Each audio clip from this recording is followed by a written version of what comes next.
Hi, this is Dan Heisman, Philly tutor for Chess FM. This is the Improve Your Chess video series for ICC members. In today's game, we're going to look at an amateur game. It was played at a 60-0 time limit, I think maybe in the ICC's 60-0 weekly tournament. And it's not a super long game, so we get a chance to look at it in a little bit of depth.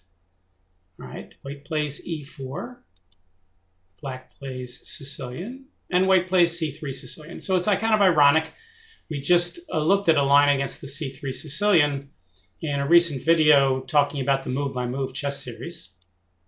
Black plays knight f6, which happened to be the line that we also analyzed. White plays e5, knight d5, d4, c takes d4, knight f3. And now in the video we analyzed before, the Grandmaster who wrote the move-by-move book on the anti-Sicilians recommends the e6 followed by b6 lines. All right, black plays one of the common moves. The most common move here is d6. He plays knight to c6. White takes, and now again he has the choice of d6 or e6. He plays e6. Okay, and white plays bishop c4. So the question is white threatening to double the pawns here? And the answer is, well, technically maybe yes, but not really, because not only would he be giving up the bishop pair, but black can forcibly undouble the pawns by playing d6 and attacking this pawn. For instance, suppose black does nothing. Let's say he plays bishop e7, and bishop takes, pawn takes, and now castles or something. Then black can play here, and white's not going to be able to stop him from undoubling the pawns. Now, it's actually a little more complicated than that, because white could attack the d5 pawn with knight c3, but black didn't have to play bishop e7 first. He could have played d6 immediately, and now bishop takes, pawn takes, and the double pawns are going to disappear. So for that reason, it's a better idea to play a move like d6 here. And in fact, it's important that you do so. Now, there is a line where black plays d6, and white plays bishop c4, and because the knight is not guarded, and because guarding it by capturing this pawn is considered dubious, that the best move is to play knight to b6 to save the knight and hit the bishop. Unfortunately for black in this game, playing knight b6 with the pawn on e6, and where the knight was safe already, is not as good.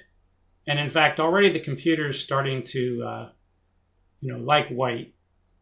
So white plays the best move, bishop to d3.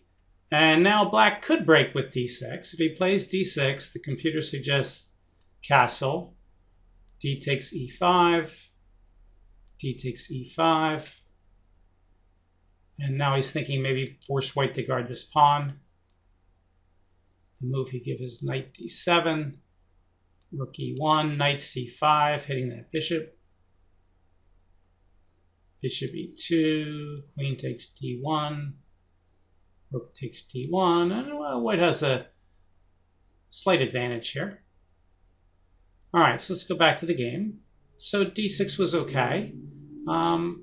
Black plays the natural bishop e7, but he's going to have to hit at that center sooner. I had another student who played a similar pawn structure in a game, and he just never played, d6, and he just got a terrible game. So you have to learn about these break moves and how to break up the center. All right, so white here castles, and black castles. Computer suggests he could try knight b4 and then trying to stick a knight on d5 or something, but white's got a bigger than normal opening advantage here. White plays knight to c3. And now again, black should try to play either d5 or d6 and hit at the center. White's got a very nice game here, but black's got to do something fairly quickly. Instead, he plays the very strange move a6. Well, you see e6 and a6 a lot in